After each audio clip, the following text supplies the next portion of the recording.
ایک روز راہ میں مکہ کے قریب ابو جہل نے کہا، بھائی ہمارا اونٹ تو ناکا کے ساتھ چلتا چلتا رہ گیا، بہتر ہے کہ تم مجھے اپنے ساتھ سوار کر لو۔ عیاش رضی اللہ عنہ بولے، بہتر۔ جب عیاش رضی اللہ عنہ نے ناکا کو بٹھایا تو دونوں بھائیوں نے اسے پکڑ لیا، مشکیں کس لیں اور مکہ میں اسی طرح لے کر داخل ہوئے۔ یہ دونوں بڑے فخر سے یہ کہتے تھے کہ دیکھو، بے وقوفوں احمقوں کو یوں سزا دیا کرتے ہیں۔ اب عیاش رضی اللہ عنہ کو بھی ہشام بن آس رضی اللہ عنہ کے ساتھ قید کر دیا گیا۔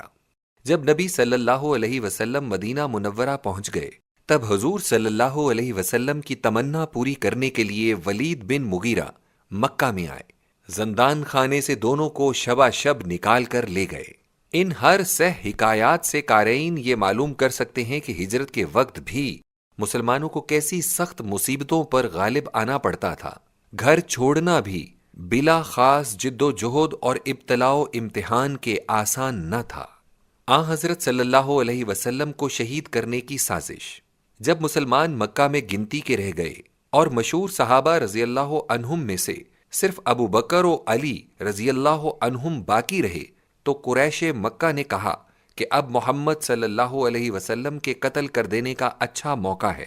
تدبیر قتل پر غور کرنے کے لیے دارالندوہ میں خفیہ اجلاس ہوا۔ اس اجلاس میں نجد کا ایک تجربہ کار بوڑھا شیطان بھی آ کر شامل ہوا تھا، اور قریش کے مشہور قبائل میں سے مندرجہ ذیل مشہور سردار موجود تھے۔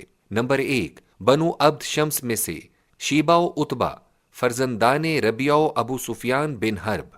نمبر 2، بنو نوفل میں سے طعیمہ بن عدی، جبیر بن مطعم، حارث بن عامر۔ نمبر 3، بنو عبد الدار میں سے نضر بن حارث بن قلادہ۔ نمبر 4، بنو اسد بن عبد العزیٰ میں سے ابو البختری بن حشام، زمعہ بن اسود، حکیم بن حزام۔ نمبر 5، بنو مخزوم میں سے ابو جہل بن حشام۔ نمبر 6، بنو سہم میں سے نبیہ منبی فرزندان حجاج۔ نمبر 7، بنو جمح میں سے امیہ بن خلف۔ قرآن مجید میں ہے، انہم یکیدون کیدا واکید کیدا فمہل الکافرین امہلہم رویدا۔ سورہ الطارق آیت 15-17۔ وہ تدبیریں کرتے ہیں اور خدا بھی تدبیر کرتا ہے، اے نبی آپ ان کو نرمی و آہستگی سے چھوڑ دیجئے۔ اس آیت کے ساتھ ان 14 سرداروں کا انجام آپ دیکھیے کہ 11 سردار ایک دن میں جنگ بدر میں قتل ہوئے تھے، اور 3 ابو سفیان بن حرب، جبیر بن مطعم و حکیم بن حزام جو قتل سے بچے وہ بالآخر مسلمان ہو گئے تھے۔ ایک بولا، اسے پکڑ کر گلے میں توق و زنجیر ڈال کر ایک مکان میں قید کر دو اور مکان کا دروازہ تیگا کر دو تاکہ یہ بھی زہیر و نابغہ شاعروں کی موت کا مزہ چکھتا ہوا مر جائے۔ بوڑھا نجدی بولا، نہیں یہ ٹھیک نہیں، محمد صلی اللہ علیہ وسلم کے قید ہونے کی خبر باہر نکلے بغیر نہ رہے گی، مسلمان اسے چھڑا لے جائیں گے اور طاقت پا کر تمہیں بھی فنا کر دیں گے۔ دوسرا بولا، ایک سرکش اونٹ پر بٹھا کر ہم اسے یہاں سے نکال دیں، ہماری طرف سے کہیں جائے کہیں رہے، جیے خواہ مرے۔ بوڑھا نجدی بولا، نہیں یہ رائے بھی ٹھیک نہیں۔ کیا تم محمد صلی اللہ علیہ وسلم کی دل آویز باتوں کو بھول گئے؟ کیا تم نہیں دیکھتے کہ وہ جس سے بات کرتا ہے اسی کو اپنا بنا لیتا ہے؟ وہ دلوں پر کیسی آسانی سے قابو پا لیتا ہے، جہاں جائے گا وہیں کے باشندے اس کے ساتھ لگ جائیں گے، اور وہ بالآخر تم سے اپنے نبی کا بدلہ لے کے چھوڑیں گے۔ قاتلوں کے انتخاب کا طریق۔ آخر ابو جہل نے ایسی تدبیر بتائی جسے تمام جلسے نے بالاتفاق منظور کر لیا۔ تجویز اور تدبیر یہ تھی، نمبر 1، عرب کے ہر ایک مشہور قبیلے سے ایک ایک جواں مرد کا انتخاب کیا جائے۔ نمبر 2، یہ سب بہادر رات کی تاریکی میں محمد صلی اللہ علیہ وسلم کے گھر کو گھیر لیں۔ نمبر 3، جب محمد صلی اللہ علیہ وسلم صبح کی نماز کے لیے نکلیں اس وقت یہ سب بہادر اپنی اپنی تلوار سے اس پر وار کریں۔ اس تدبیر کا فائدہ یہ بتایا گیا کہ جس قتل میں تمام قبیلے شامل ہوں گے اس کا بدلہ نہ تو محمد صلی اللہ علیہ وسلم کا قبیلہ لے سکے گا اور نہ محمد صلی اللہ علیہ وسلم کو سچا جاننے والے کچھ شر و فساد اٹھا سکیں گے۔ انسانی تدبیر کے مقابلے میں الہی تدبیر۔ انسانی چال کے مقابلے میں اب الہی طاقت اور ربانی حمایت کو دیکھیے کہ جب رات کو ان لوگوں نے نبی صلی اللہ علیہ وسلم کا گھر آ گھیرا، اس وقت خدا کے نبی صلی اللہ علیہ وسلم نے پیارے بھائی علی رضی اللہ عنہ سے فرمایا، تم میرے بستر پر میری چادر لے کر سو رہو، ذرا فکر نہ کرنا، کوئی شخص تمہارا بال بیکا نہ کر سکے گا۔ حضرت علی رضی اللہ عنہ تو ان تلواروں کے سائے میں نہایت بے فکری سے مزے کی نیند سو رہے، اور خدا کا رسول صلی اللہ علیہ وسلم خدا کی حفاظت میں باہر نکلا اور ان دل کے اندھوں کی آنکھوں میں خاک ڈالتا ہوا اور سورہ یاسین پڑھتا ہوا صاف نکل گیا۔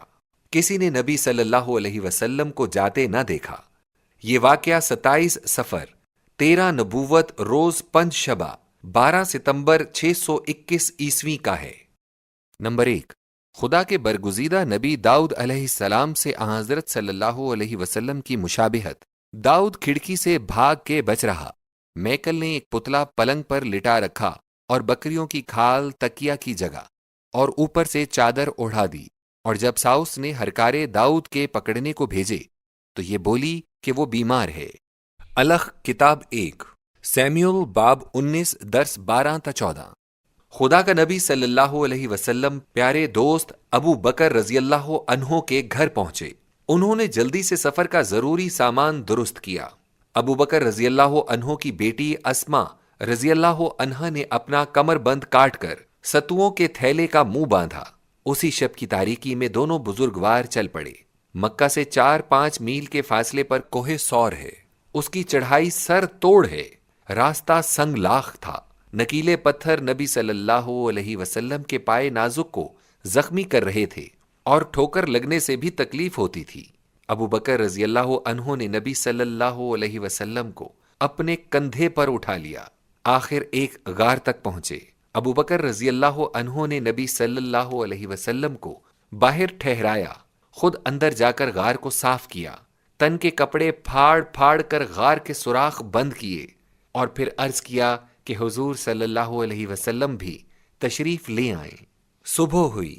حضرت علی رضی اللہ عنہ حسب معمول خواب سے بیدار ہوئے۔ قریش نے قریب جا کر انہیں پہچانا، پوچھا محمد صلی اللہ علیہ وسلم کہاں ہے؟ حضرت علی رضی اللہ عنہ نے جواب دیا، مجھے کیا خبر، کیا میرا پہرا تھا؟ تم لوگوں نے انہیں نکل جانے دیا اور وہ نکل گئے۔ قریش غصے اور ندامت سے علی رضی اللہ عنہ پر پل پڑے، ان کو مارا اور خانہ کعبہ تک پکڑ لائے، تھوڑی دیر تک حبسے بے جا میں رکھا، آخر چھوڑ دیا۔ اب وہ ابو بکر رضی اللہ عنہ کے گھر آئے، دروازہ کھٹکھٹایا۔ اسما بنت ابو بکر رضی اللہ عنہا باہر نکلیں۔ ابو جہل نے پوچھا، لڑکی تیرا باپ کدھر ہے؟ وہ بولی، بخدا مجھے معلوم نہیں۔ بد زبان و درشت خو ابو جہل نے ایسا تماچا کھینچ مارا کہ اسما رضی اللہ عنہا کے کان کی بالی نیچے گر گئی۔ ایک لڑکی کی ایمانی قوت۔ ہجرت کے متعلق ایک چھوٹی سی بات قابل ذکر ہے۔ اسما بنت ابو بکر رضی اللہ عنہا کہتی ہیں کہ میرے والد جاتے ہوئے گھر سے نقد روپیہ سب اٹھا لے گئے۔ یہ 5 یا 6 ہزار روپے تھے۔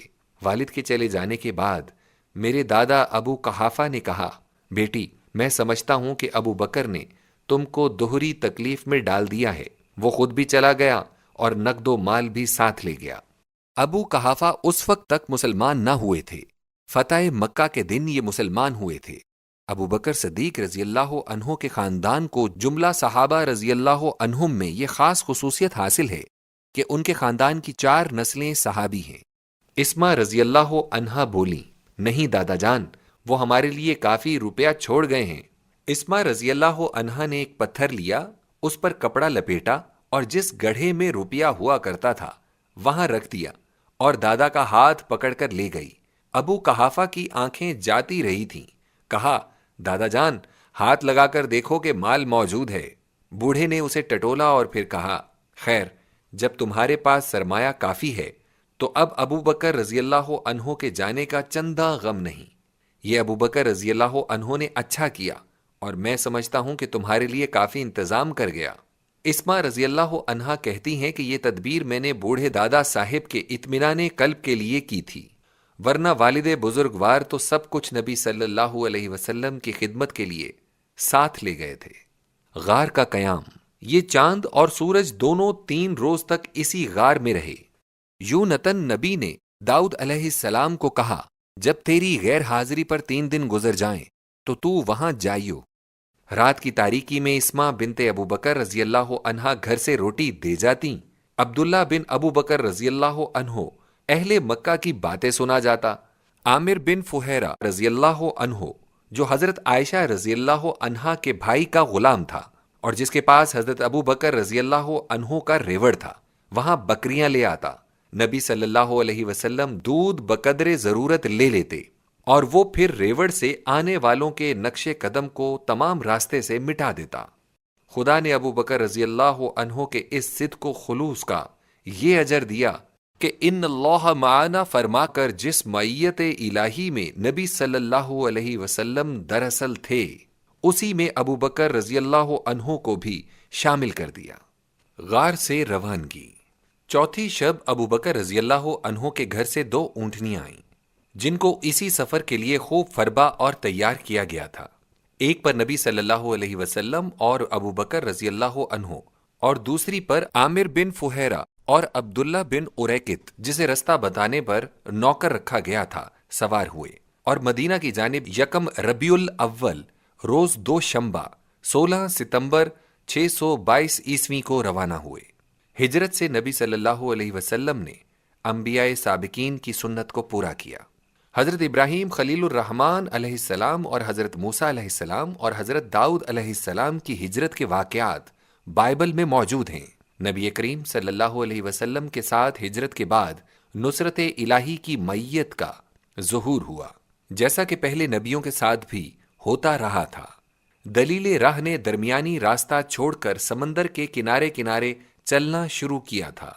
جب حضور صلی اللہ علیہ وسلم رابغ کے موجودہ قلعے اور ساحل بحر کے درمیانی میدان سے گزر رہے تھے، تب سراقہ بن جوشم نے حضور صلی اللہ علیہ وسلم کا تعاقب کیا۔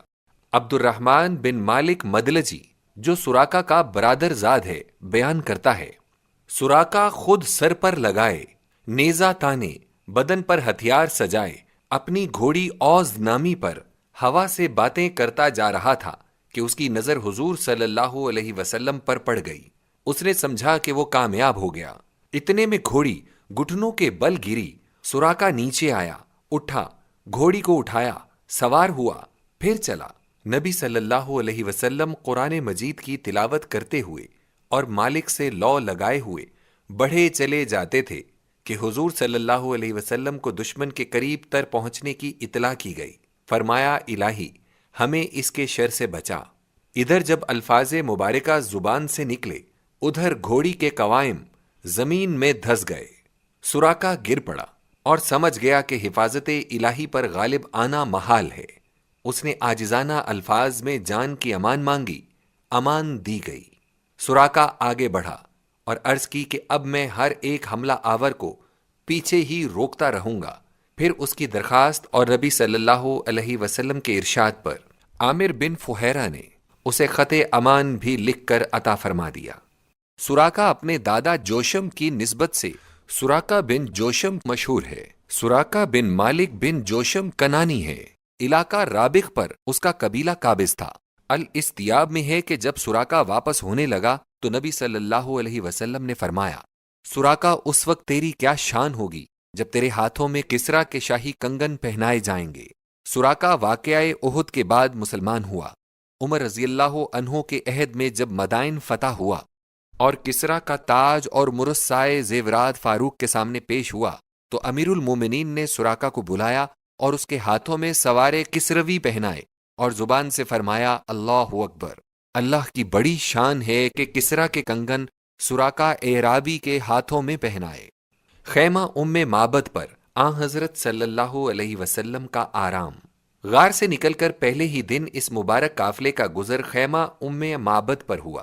یہ عورت قوم خزاعہ سے تھی، مسافروں کی خبرگیری اور ان کی تواضع کے لیے مشہور تھی۔ سر راہ پانی پلایا کرتی تھی اور مسافر وہاں ٹھہر کر سست آیا کرتے تھے۔ یہاں پہنچ کر بڑھیا سے پوچھا کہ اس کے پاس کھانے کی کوئی چیز ہے؟ وہ بولی، نہیں، اگر کوئی شے موجود ہوتی تو دریافت کرنے سے پہلے میں خود حاضر کر دیتی۔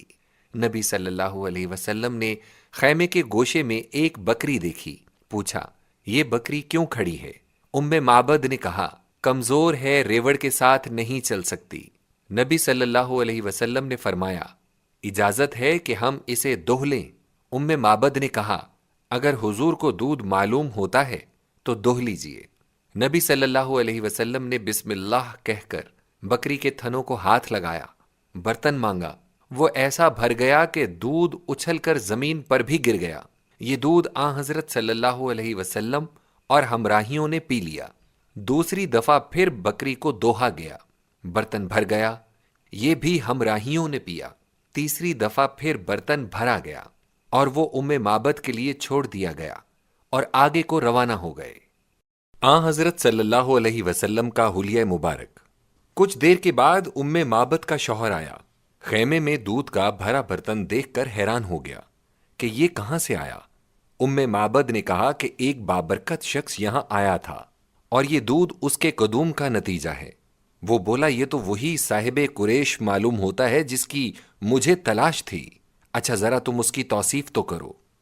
معبد نے بیان کیا، پاکیزہ روح، کشادہ چہرہ، پسندیدہ خو، نہ توند نکلی ہوئی نہ چند دیا کے بال گرے ہوئے، زیبا، صاحب جمال، آنکھیں سیاہ و فراخ، پلکوں کے بال لمبے اور گھنے، آواز میں بھاری پن، بلند گردن، روشن مردمک، سرمگی چشم، باریک و پیوستہ ابرو، سیاہ گھنگریالے بال، خاموش وقار کے ساتھ گویا دل بستگی لیے ہوئے، دور سے دیکھنے میں حسین ترین، دل فریب، قریب سے نہایت شیریں کمال حسین، شیریں کلام، واضح الفاظ، کلام کمیوں بیشیے الفاظ سے معرہ، تمام گفتگو موتیوں کی لڑی جیسی پیروئی، میانہ قد کہ کوتاہی سے حقیر نظر نہیں آتے، نہ طویل کہ آنکھ اس سے نفرت کرتی، زبندہ نہال کی تازہ شاخ،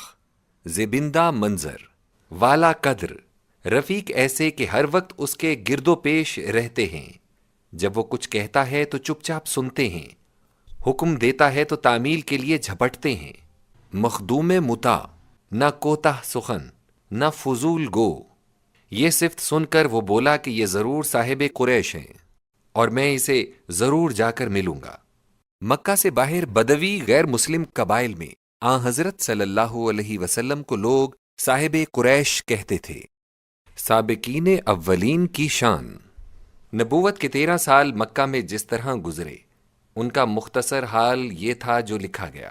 یہ یاد رکھنا چاہیے کہ اس عرصے میں اگرچہ مسلمانوں کی تعداد چند سینکڑوں سے زیادہ نہیں بڑھی تھی، لیکن یہ بھی عجیب کامیابی تھی کہ ان ایمان لانے والوں میں نمبر 1 ابو بکر، عمر، عثمان، علی رضی اللہ عنہم کی شان کے بزرگوار تھے، جن کی علمی فضیلت، عملی کشش و طاقت، روشن ضمیری اور برترین قابلیت کے اوصاف نے 4 دانگ عالم کی رہنمائی کی۔ نمبر 2 یا مصعب بن عمیر، جعفر طیار اور ابو عبیدہ بن الجراح رضی اللہ عنہم کسی اعلیٰ استعداد کے تھے، جنہوں نے یثرب و حبش و نجران کو واعظ کے ذریعے سے مسلمان کر لیا۔ نمبر 3 یا عبداللہ بن مسعود و عبد الرحمن بن عوف رضی اللہ عنہم کے منصب کے تھے، جن کی علمی روایات سینکڑوں علمی نکات کی مخزن ہیں۔ نمبر 4 یا زبیر و طلحہ و عمار و یاسر رضی اللہ عنہم کے درجے کے، جن کی جانثاری و حق پسندی کی نظیر پیش کرنے سے تاریخ قاصر ہے۔ نمبر 5 یا بلال، سمیہ، یاسر اور کعب، خباب رضی اللہ عنہم کے نمونے کے، جنہوں نے اپنے استقلال اور استقامت سے فرعون طبیعت ظالموں کو ظلم کرتے ہوئے تھکا دیا تھا۔ نمبر 6 یا سکران، شموس، ام حبیبہ و خنیس رضی اللہ عنہم کے حوصلے کے، جنہوں نے دین حق کے لیے خویش و اقارب، وطن و مولد کو چھوڑ کر حبش میں جا اقامت کی تھی۔ نمبر 7 یا لبید اور سوید بن سامت الملقب، کامل و انیس برادر ابو ذر رضی اللہ عنہم جیسے فصیح و بلیغ، جو ایک ایک تقریر یا ایک ایک قصیدے سے کئی قبیلوں پر قابو پا لیتے تھے اور جو دنیا میں اپنے سے بڑھ کر کسی کو حقائق دان، معنی رس اور انسانی طبیعت کا رمز شناس نہ جانتے تھے۔ مکہ سے باہر اسلام کی اشاعت، انہی ایام میں اسلام مکہ سے باہر بھی پھیل گیا تھا، جس کی چند مثالیں درج کی جاتی ہیں۔ نمبر 1، طفیل بن عمرو دوسی رضی اللہ عنہ، جو ملک یمن کے ایک حصے کا فرما رواں تھا، مکہ میں مسلمان ہوا تھا، اور اس طفیل رضی اللہ عنہ کے طفیل اس کے ملک میں بھی اسلام پھیل گیا تھا۔ نمبر 2، ابو ذر غفاری رضی اللہ عنہ، ان کا بھائی انیس رضی اللہ عنہ، ان کی ماں رضی اللہ عنہا اور نصف قبیلہ غفار۔ نمبر 3، عیسائیان نجران میں سے 20 کس۔ نمبر 4، زماد الازدی رضی اللہ عنہ، یمن کا مشہور کاہن۔ نمبر 5، قبیلہ بنی عبد الاشل۔ نمبر 6، تمیم و نعیم اور کچھ باشندگان ملک شام۔ نمبر 7، حبش کے بہت لوگ وغیرہ۔ اثنائے راہ میں بریدہ اور 70 شخصوں کا مسلمان ہونا۔ نبی صلی اللہ علیہ وسلم یثرب کو جا رہے تھے کہ اثنائے راہ میں بریدہ اسلمی ملا۔ یہ اپنی قوم کا سردار تھا۔ قریش نے حضرت صلی اللہ علیہ وسلم کی گرفتاری پر 100 اونٹ کا انعام مشتہر کیا تھا، اور بریدہ اسی انعام کے لالچ سے حضرت صلی اللہ علیہ وسلم کی تلاش میں نکلا تھا۔ جب نبی صلی اللہ علیہ وسلم کے سامنے ہوا اور حضور صلی اللہ علیہ وسلم سے ہم کلام ہونے کا موقع بھی ملا، تو بریدہ 70 آدمیوں سمیت مسلمان ہو گیا۔ اپنی پگڑی اتار کر نیزے پہ باندھ لی، جس کا سفید پھریرا ہوا میں لہراتا اور بشارت سناتا تھا کہ امن کا بادشاہ، صلح کا حامی، دنیا کو عدالت و انصاف سے بھرپور کرنے والا تشریف لا رہا ہے۔ راستے میں نبی صلی اللہ علیہ وسلم کو زبیر بن العوام رضی اللہ تعالی عنہ ملے۔ یہ شام سے آ رہے تھے اور مسلمانوں کا تجارت پیشہ گروہ بھی ان کے ساتھ تھا۔ انہوں نے نبی صلی اللہ علیہ وسلم اور ابو بکر رضی اللہ عنہ کے لیے سفید پارچہ جات پیش کیے۔ قباء میں پہنچنا۔ 8 ربیع اول 13 نبوت روز دوشنبہ 23 ستمبر 622 عیسوی مطابق 10 تشریع سن 4383 یہود کی تاریخ تھی کہ خدا کا نبی صلی اللہ علیہ وسلم قباء میں پہنچ گیا۔ اہل یثرب نے جب سے سنا تھا کہ حضرت صلی اللہ علیہ وسلم نے مکہ چھوڑ دیا ہے، روز صبح سے سر راہ ہما چشم بن کر بیٹھ جاتے اور جب تک ٹھیک دوپہر نہ ہو جاتی بیٹھے رہتے۔ یہ بزرگوار ابھی واپس ہی گئے تھے کہ حضور صلی اللہ علیہ وسلم پہنچ گئے، اور ایک شخص کے پکارنے سے سب جمع ہو گئے، اور خیر مقدم اللہ اکبر کے ترانے گاتے ہوئے آفتاب رسالت کے گردا گرد نور خیز شعاؤں کی طرح جمع ہو گئے۔ اکثر مسلمان ایسے تھے جنہوں نے ہنوز دیدار پر انوار سے چشم ظاہر بیں کو روشن نہ کیا تھا۔ انہیں نبی اللہ اور حضور صلی اللہ علیہ وسلم کے رفیق ابو بکر صدیق رضی اللہ عنہ کی شناخت میں اشتباہ ہو جاتا تھا۔ حضرت ابو بکر رضی اللہ عنہ اس ضرورت کو تاڑ گئے اور سر مبارک پر سایہ کر کے کھڑے ہو گئے۔ خدا کا رسول صلی اللہ علیہ وسلم پنج شنبہ تک یہاں ٹھہرے، اور اس 100 روزہ قیام ہی میں سب سے پہلا کام یہاں یہ کیا کہ خدائے وحدہ لا شریک کی عبادت کے لیے ایک مسجد کی بنیاد رکھی۔ اسی جگہ شیر خدا علی مرتضی رضی اللہ عنہ بھی مکہ سے پا پیادہ سفر کرتے ہوئے نبی صلی اللہ علیہ وسلم کی خدمت میں پہنچ گئے۔ حضرت علی رضی اللہ عنہ چند روز تک مکہ میں حسب ارشاد نبوی صلی اللہ علیہ وسلم اس لیے ٹھہر گئے تھے کہ جن لوگوں کی امانتیں حضرت صلی اللہ علیہ وسلم کے گھر میں موجود تھیں وہ مالکوں کو واپس کر دی جائیں۔ 12 ربیع الاول سن 1 ہجری کو جمعے کا دن تھا۔ نبی صلی اللہ علیہ وسلم قباء سے سوار ہو کر بنی سالم کے گھروں تک پہنچے تھے کہ جمعے کا وقت ہو گیا۔ یہاں 100 آدمیوں کے ساتھ جمعہ پڑھا۔ یہ اسلام میں پہلا جمعہ تھا۔ پہلے جمعے کا خطبہ۔ رسول اللہ صلی اللہ علیہ وسلم کا سب سے پہلے جمعے کا خطبہ جو مدینہ پہنچ کر بنی سالم بن عوف میں حضور صلی اللہ علیہ وسلم نے پڑھا تھا۔ حمد و ستائش خدا کے لیے ہے، میں اس کی حمد کرتا ہوں، مدد و بخشش اور ہدایت اسی سے چاہتا ہوں، میرا ایمان اسی پر ہے، میں اس کی نافرمانی نہیں کرتا اور نافرمانی کرنے والوں سے عداوت رکھتا ہوں۔ میری شہادت یہ ہے کہ خدا کے سوا عبادت کے لائق کوئی بھی نہیں، وہ یکتا ہے، اس کا کوئی شریک نہیں، محمد اس کا بندہ اور رسول ہے۔ اسی نے محمد صلی اللہ علیہ وسلم کو ہدایت، نور اور نصیحت کے ساتھ ایسے زمانے میں بھیجا ہے جبکہ مدتوں سے کوئی رسول دنیا پر نہ آیا، علم گھٹ گیا اور گمراہی بڑھ گئی تھی۔ اسے آخری زمانے میں قیامت کے قرب اور موت کی نزدیکی کے وقت بھیجا گیا۔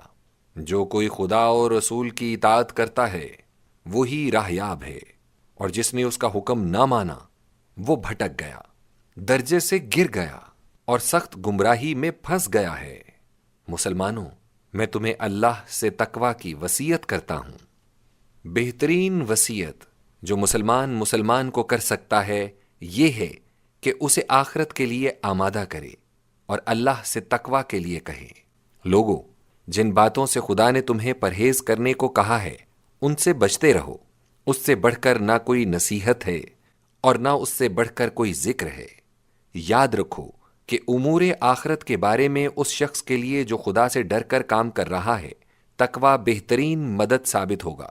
اور جب کوئی شخص اپنے اور خدا کے درمیان کا معاملہ خفیہ و ظاہر میں درست کرے گا اور ایسا کرنے میں اس کی نیت خالص ہوگی تو ایسا کرنا اس کے لیے دنیا میں ذکر اور موت کے بعد جب انسان کو اعمال کی ضرورت و قدر معلوم ہوگی ذخیرہ بن جائے گا۔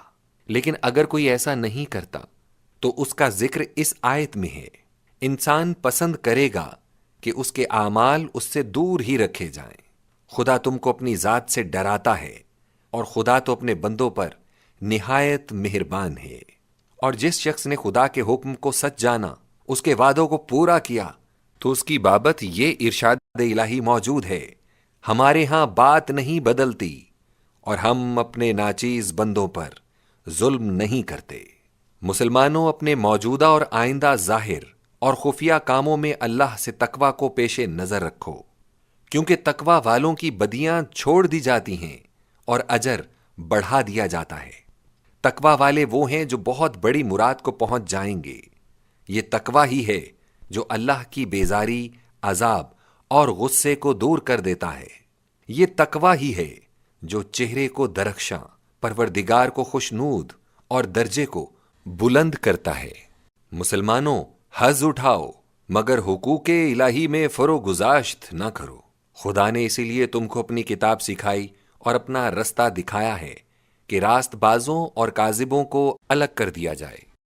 لوگو، خدا نے تمہارے ساتھ عمدہ برتاؤ کیا ہے، تم بھی لوگوں کے ساتھ ایسا ہی کرو، اور جو خدا کے دشمن ہیں انہیں دشمن سمجھو، اور اللہ کے رستے میں پوری ہمت اور توجہ سے کوشش کرو۔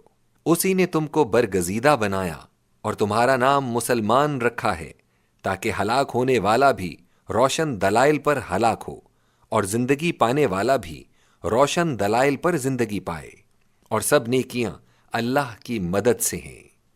لوگو، اللہ کا ذکر کرو اور آئندہ زندگی کے لیے عمل کرو، کیونکہ جو شخص اپنے اور خدا کے درمیان کے معاملے کو درست کر لیتا ہے اللہ تعالیٰ اس کے اور لوگوں کے درمیان معاملے کو درست کر دیتا ہے۔ ہاں، خدا بندوں پر حکم چلاتا ہے اور اس پر کسی کا حکم نہیں چلتا۔ خدا بندوں کا مالک ہے اور بندوں کو اس پر کچھ اختیار نہیں۔ خدا سب سے بڑا ہے اور ہم کو نیکی کرنے کی طاقت اسی عظمت والے سے ملتی ہے۔ مدینہ کا داخلہ۔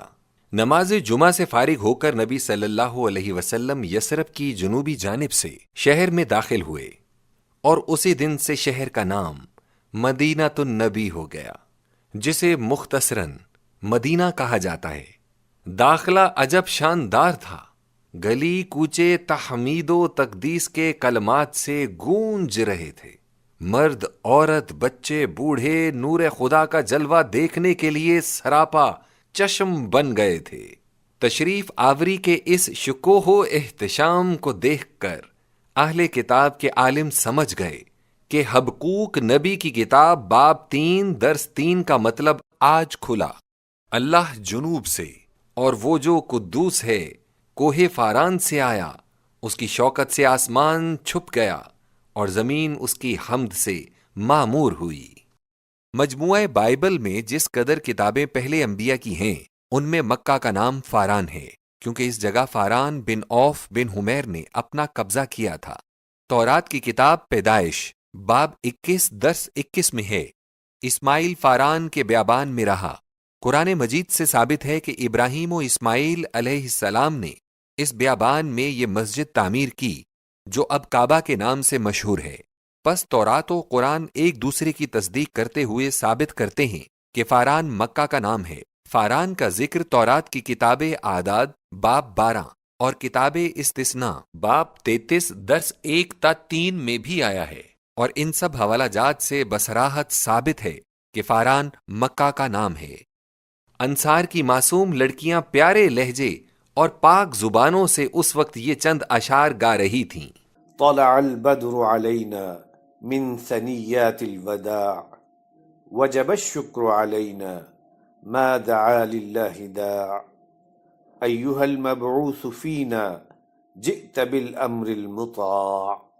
ان پہاڑوں سے جو ہیں سوئے جنوب، 14ویں کا چاند ہے ہم پر چڑھا، کیسا عمدہ دین اور تعلیم ہے، شکر واجب ہے ہمیں اللہ کا، ہے اطاعت فرض تیرے حکم کی، بھیجنے والا ہے تیرا کبریا۔ کتاب یسایا باب 11 درس 42 میں ہے کہ سلا کے باشندے ایک گیت گائیں گے۔ مدینہ کا نام سابق انبیاء کی کتابوں میں سلا ہے۔ مورخ طبری کے بیان سے ثابت ہے کہ جنگ خندق میں مسلمانوں نے جس جگہ خندق کھودی تھی وہاں ایک ٹیلا کوہ کا ہے جس کا نام اہل مدینہ کی زبان پر سلا ہے۔ سنیات جمع ہے سنیہ کی، سنیہ ٹیلے کو کہتے ہیں۔ سفر ہجرت میں نبی صلی اللہ علیہ وسلم نے سنیہ بول، سنیہ جابر، سنیہ مروان سے عبور فرمایا تھا۔ سنیہ ودا مدینہ کے قریب ایک ٹیلا ہے۔ اہل مدینہ دوست کو یہاں تک چھوڑنے آیا کرتے تھے، اس لیے اس نام سے مشہور ہوا۔ ان سنیات کا ذکر یسایا باب 42 درس 11 میں ہے۔ سلا کے باشندے گیت گائیں، پہاڑیوں کی چوٹیوں پر سے للکاریں۔ یہ انصار جن کی لڑکیوں نے یہ ترانہ سنجی کی ہے وہی ہیں جنہوں نے سن 11، 12، 13 نبوت میں مکہ معظمہ پہنچ کر نبی صلی اللہ علیہ وسلم کے ہاتھ پر بیعت کی، یا وہ ہیں جو مصعب بن عمیر رضی اللہ عنہ یا ابن ام مکتوم رضی اللہ تعالی عنہ کی ہدایت اور تعلیم سے مدینے ہی میں مسلمان ہو گئے تھے۔ بزرگ انصار کچھ بڑے مالدار یا صاحب ثروت یا کسی بڑی جاگیر و املاک کے مالک نہ تھے، مگر دل کے ایسے غنی، اسلام کے ایسے فدائی، مسلمان بھائیوں پر اتنے قربان تھے کہ جب کوئی مہاجر ننگی تلواروں، کھچی ہوئی کمانوں سے جان بچا کر بھوکا پیاسا مدینہ میں جا پہنچتا تھا تو ہر انصاری یہ چاہتا تھا کہ وہ مہاجر اسی کے پاس ٹھہرے۔ آخر قرآندازی ہوتی تھی اور جس کے نام پر قرآن نکل آتا وہ مہاجر بھائی کو اپنے گھر لے جاتا۔ مکان، اسباب، روپیہ، زمین، مویشی، غرض جو کچھ اس کی ملک میں ہوتا اس کا آدھا حصہ اسی دن تقسیم کر کے دے دیتا، اور پھر رات دن اس کی خدمت کے لیے مستعد رہتا۔ اپنی خوش قسمتی پر شکر کرتا کہ خدا نے دین کے ایک بھائی کو اس کا حصے دار بنایا۔ انصار کے معنی مددگار ہیں۔ اسلام میں یہ لقب اہل مدینہ کا ہے۔ مہاجر کے معنی ہجرت کرنے والے کے ہیں۔ اسلام میں یہ لقب اہل مکہ کا ہے جو نبی صلی اللہ علیہ وسلم کے ساتھ مکہ سے مدینہ گئے تھے۔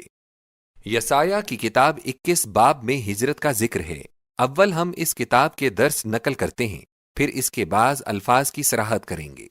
13 عرب کی بابد الہامی کتاب، عرب کے صحرا میں تم رات کاٹو گے، اے دیدانیوں کے قافلو۔ 14 پانی لے کے پیاسے کا استقبال کرنے آؤ، اے تیما کی سرزمین کے باشندو، روٹی لے کے بھاگنے والے کے ملنے کو نکلو۔ 15 کیونکہ وہ تلواروں کے سامنے سے، ننگی تلوار سے اور کھچی ہوئی کمان سے اور جنگ کی شدت سے بھاگے ہیں۔ 16 کیونکہ خداوند نے مجھ کو فرمایا، ہنوز 1 برس، ہاں مزدور کیسے ایک ٹھیک برس میں کیدار کی ساری حشمت جاتی رہے گی۔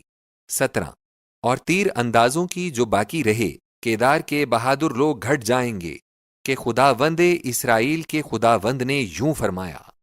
مندرجہ بالا آیات میں 15 میں مہاجرین کا ذکر ہے جو ظالم قریش کے سامنے سے جان و ایمان بچا کر بھاگے تھے اور مدینہ گئے تھے۔ آیت 13 میں دیدانیوں اور 14 میں تیمہ والوں کو حکم ہے کہ ان کا استقبال کریں اور روٹی پانی سے ان کی تواضع کریں۔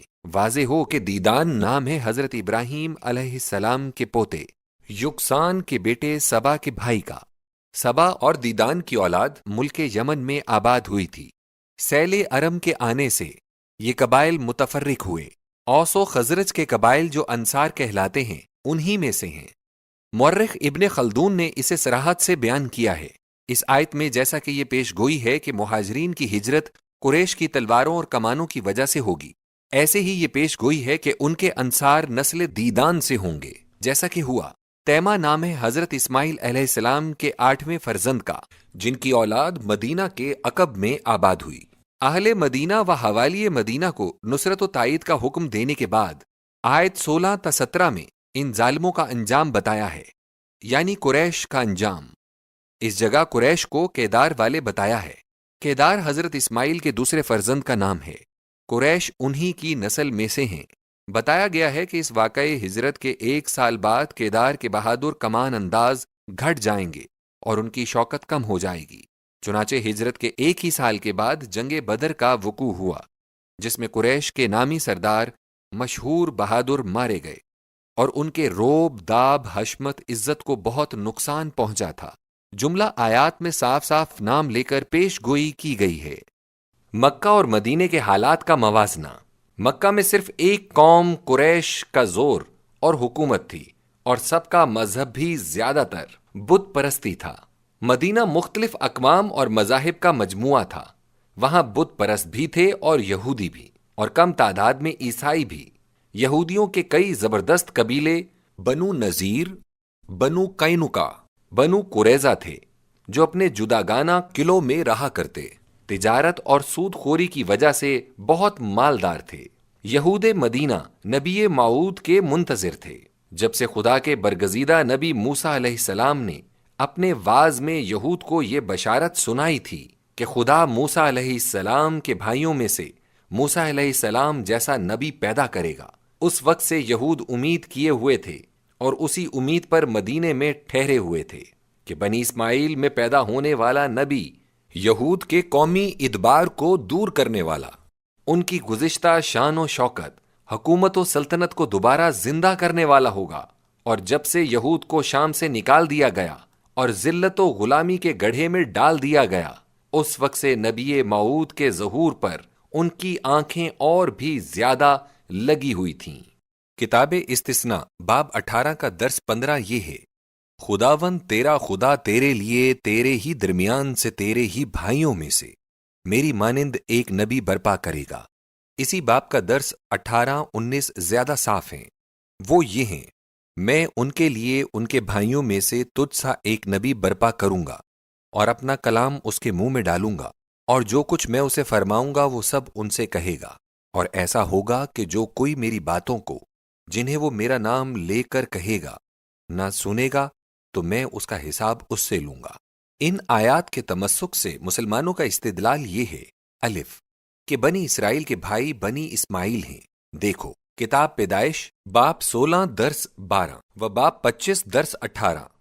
بے، بنی اسرائیل میں موسیٰ علیہ السلام کی مانند کوئی نبی نہیں ہوا۔ دیکھو کتاب استثناء باب 34 درس 10۔ اس لیے یہ پیش گوئی ہمارے نبی صلی اللہ علیہ وسلم کے لیے صاف ہے۔ حضرت صلی اللہ علیہ وسلم کا پتہ یہ دیا گیا ہے کہ اپنا کلام اس کے منہ میں ڈالوں گا۔ یہ پتہ حضرت صلی اللہ علیہ وسلم کا ہی خاص ہے، کیونکہ قرآن مجید کے سوا باقی کوئی کتاب، تورات، انجیل ایسی نہیں جس میں کلام الہی کے الفاظ محفوظ رہے ہوں یا جس کی وحی لفظاً و معاناً پہنچی ہو۔ اور موسیٰ علیہ السلام کے سوا دوسرے انبیاء کے صحیفوں میں، خصوصاً انجیل میں آسمانی وحی سے اترے ہوئے خدا کے الفاظ نہیں۔ اس اقرار کے بعد جملہ انبیاء میں صرف حضرت موسیٰ علیہ السلام ہی رہ جاتے ہیں، جن کو کلام کے بارے میں نبی صلی اللہ علیہ وسلم سے مماثلت ہے۔ ہمارے نبی صلی اللہ علیہ وسلم اور حضرت موسیٰ علیہ السلام میں باہمی مماثلت، مشابہت بہت امور میں ہے۔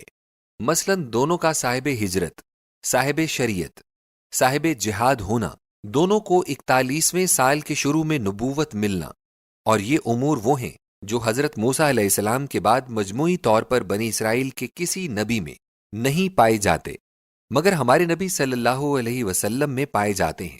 لیکن اس جگہ صرف اسی مماثلت پر غور و تدبر کرنا چاہیے جسے کتاب استثناء نے خود بیان کیا ہے۔ قرآن مجید اس کی تصدیق یوں کرتا ہے، وما ينطق عن الهوى إن هو إلا وحي يوحى۔ محمد اپنی خواہش سے نہیں بول رہا، یہ تو وہ کلام ہے جو خدا نے اس کے پاس بھیجا اور اس کے ناطقہ پر جاری ہے۔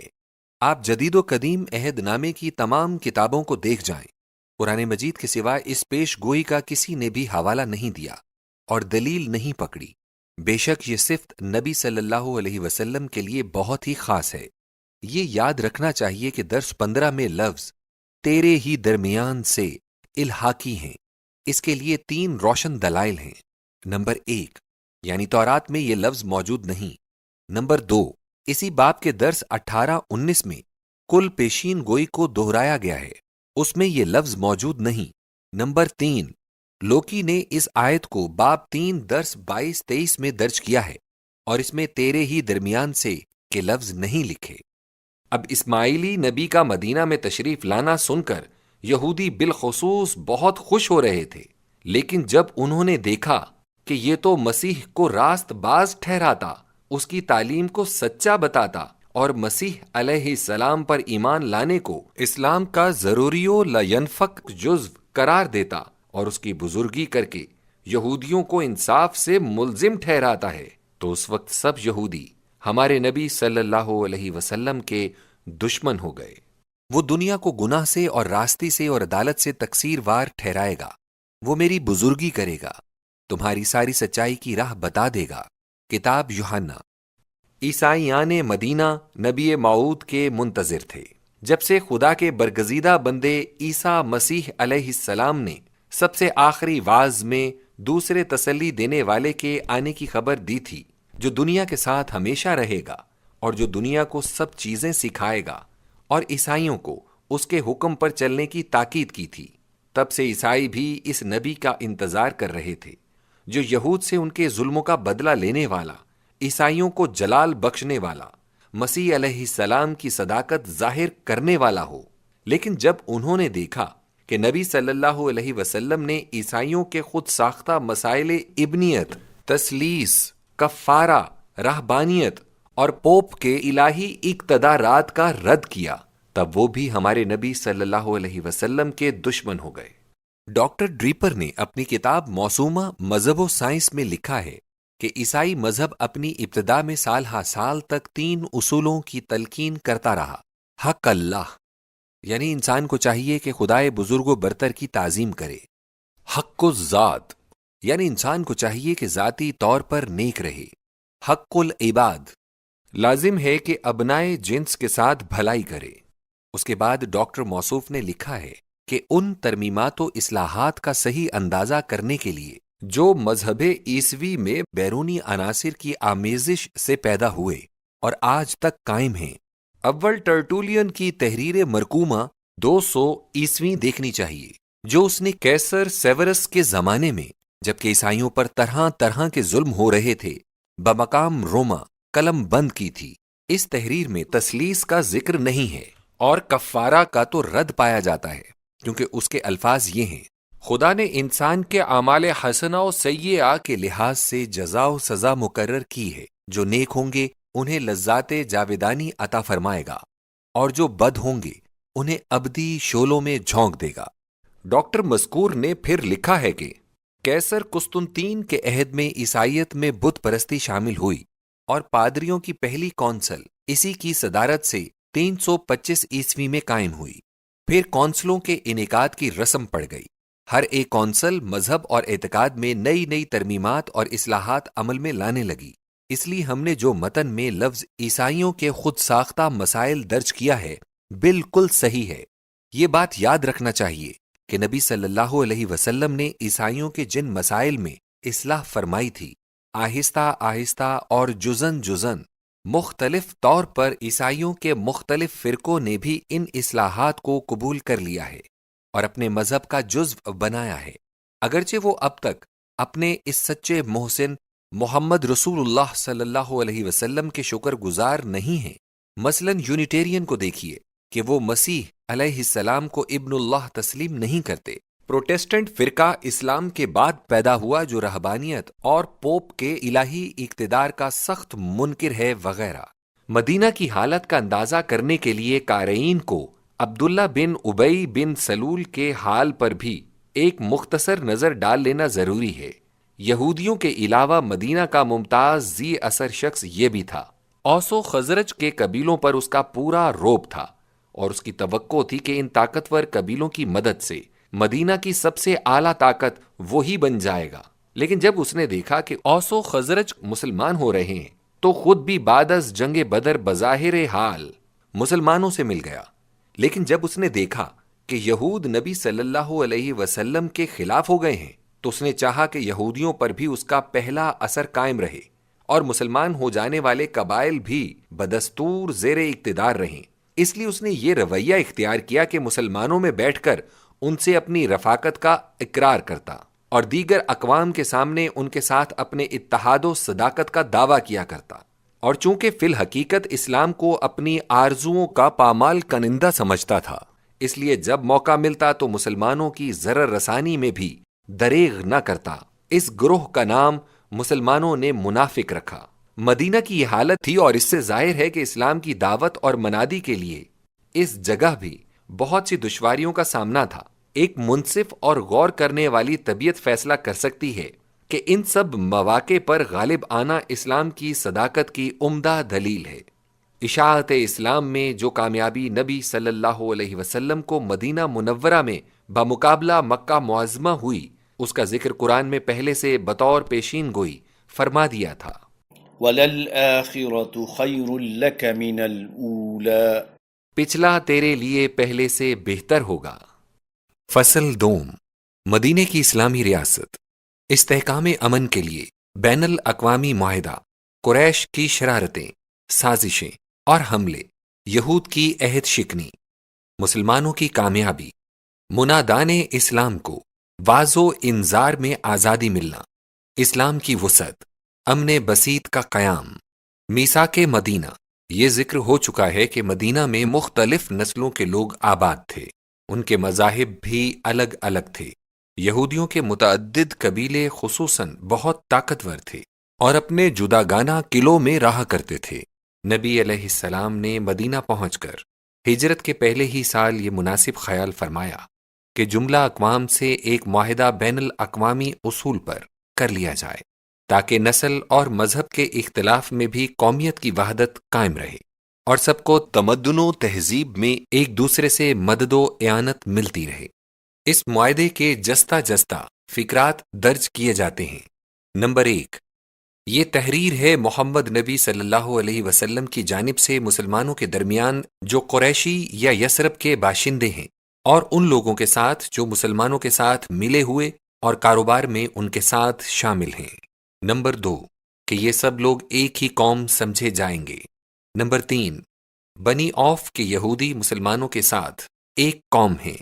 نمبر 4، اور جو کوئی اس معاہدے کرنے والی قوموں کے ساتھ جنگ کرے گا تو اس کے خلاف سب کے سب مل کر کام کریں گے، مسلمان اس کی نصرت کریں گے۔ نمبر 5، معاہد اقوام کے باہمی تعلقات باہمی خیر خواہی، خیر اندیشی اور فائدہ رسانی کے ہوں گے، ضرر اور گناہ کے نہ ہوں گے۔ نمبر 6، جنگ کے دنوں میں یہودی مسلمانوں کے ساتھ مصارف میں شامل رہیں گے۔ نمبر 7، یہودیوں کی دوست دار قوموں کے حقوق یہودیوں کے برابر سمجھے جائیں گے۔ نمبر 8، کوئی شخص اپنے معاہد کے ساتھ مخالفانہ کارروائی نہ کرے گا۔ نمبر 9، مظلوم کی مدد و نصرت کی جائے گی۔ نمبر 10، مدینہ کے اندر کشت و خون کرنا اس معاہدہ کرنے والی سب قوموں پر حرام ہوگا۔ نمبر 11، زنہاری بھی معاہد قوموں جیسے سمجھے جائیں گے۔ نمبر 12، اس معاہدے کی قوموں کے اندر اگر کوئی ایسی نئی بات یا جھگڑا پیدا ہو جائے جس میں فساد کا خوف ہو تو اس کا فیصلہ خدا اور اس کے رسول محمد صلی اللہ علیہ وسلم کے متعلق سمجھا جائے گا۔ گرد و نواح کے قبائل پر معاہدے کی توسیع۔ اس معاہدے پر مدینہ کی تمام آباد قوموں کے دستخط ہو گئے۔ اس کے بعد نبی صلی اللہ علیہ وسلم نے یہ چاہا کہ گرد و نواح کے قبیلوں کو بھی اسی معاہدے میں شامل کر لیا جائے۔ اس سے دو فائدے ہوں گے۔ نمبر ایک، جو خانہ جنگی قبائل کے درمیان ہمیشہ جاری رہتی اور خلق خدا کے خون سے خدا کی زمین کو رنگین کرتی رہتی ہے، اس کا انسداد ہو جائے۔ نمبر دو، قریش مکہ ان لوگوں کو جن سے معاہدہ ہو جائے گا مسلمانوں کے خلاف برانگیختہ نہ کر سکیں گے۔ الف، اس مبارک اور امن بخش ارادے سے نبی صلی اللہ علیہ وسلم نے ہجرت کے پہلے ہی سال ودان تک جو مکہ اور مدینہ کے درمیان ہے سفر فرمایا اور قبیلہ بنی حمزہ بن بکر بن عبد مناف کو اس معاہدے میں شریک کر لیا۔ اس عہد نامے پر عمر بن مخشی الزمری نے دستخط کیے تھے۔ بے، اسی ارادے سے بماہ ربیع الاول 2 ہجری خدا کا نبی صلی اللہ علیہ وسلم رضوہ کی طرف گیا اور کوہ بوات کے لوگوں کو شریک معاہدہ کر لیا۔ جیم، اسی سن میں بماہ جمادی الاخری حضرت صلی اللہ علیہ وسلم ذوالعشیرہ تشریف لے گئے۔ یہ مقام ینبو اور مدینہ کے درمیان ہے اور بنو مدلج سے معاہدہ کر کے مدینہ تشریف لائے۔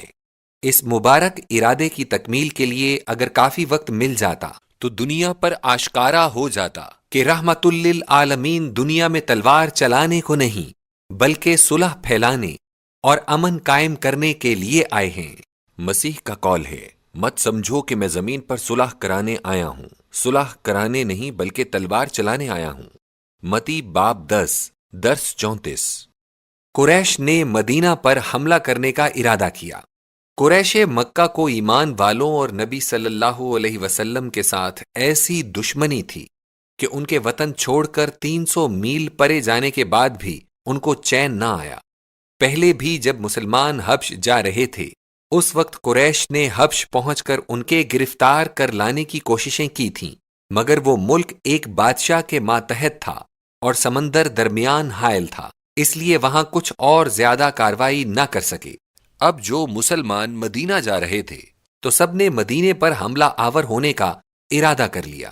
مسلمانوں کے خلاف قریش کی سازشیں۔ پہلی سازش، قریش مکہ نے پہلے تو عبداللہ بن ابی اور اس کے رفقا کو جو اوس و خزرج میں سے ہنوز بت پرست تھے لکھ بھیجا کہ تم نے ہمارے شخص کو اپنے ہاں ٹھہرا لیا ہے، اب لازم ہے کہ تم اس سے لڑو یا وہاں سے نکال دو، ورنہ ہم نے قسم کھا لی ہے کہ ہم سب یک بارگی تم پر حملہ کر دیں گے، تمہارے جوانوں کو قتل کر دیں گے اور تمہاری عورتوں پر قبضہ کر لیں گے۔ اس خط کے آنے پر ابن ابی اور اس کے رفقا نے نبی صلی اللہ علیہ وسلم سے جنگ کرنے کا ارادہ کیا۔